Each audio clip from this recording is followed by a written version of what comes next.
మానసిక సమస్యలకు కారణాలు ఏంటి? ఎందుకు వస్తుంటాయి ఇవి? మానసిక సమస్య కారణాలు రకరకాలుగా ఉంటాయండి. జీవితంలో సింపుల్గా చెప్పాలంటే జీవితంలో వస్తున్న ఒడిదుడుకుల్ని తట్టుకోగలిగితే సమస్యలేమీ ఉండవు.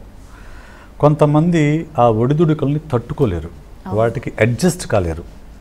అడ్జస్ట్ కాలేనప్పుడు అబ్నార్మాలిటీ డెవలప్ అవుతుంది.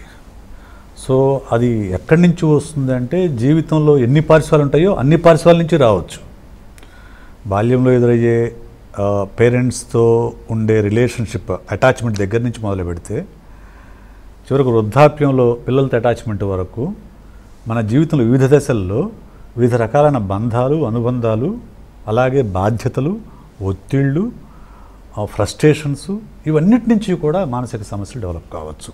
ఓకే, అంటే ఇవి రాకుండా మనం ఎలా చూసుకోవచ్చు సార్? కొంతవరకు రాకుండా చూసుకోవడం అనేది పూర్తిగా మన చేతుల్లో ఉందని చెప్పలేము, లేదని చెప్పలేము. First point. ఎందుకంటే కొన్ని రకాల మానసిక సమస్యలకి జీన్స్ పరమైన కారణాలు ఉన్నాయని చెప్తారు, పరిశోధనలు చెప్తున్నాయి. అంటే పేరెంట్స్ దగ్గర నుంచి లేదంటే గ్రాండ్ పేరెంట్స్ దగ్గర నుంచి కూడా ఆ జీన్స్ అలా వస్తాయి, వాళ్లకు ఆటోమేటిక్గా మానసికమైన సమస్యలు ఏర్పడతాయి. అటువంటి వాటిని మనం అవాయిడ్ చేయలేము.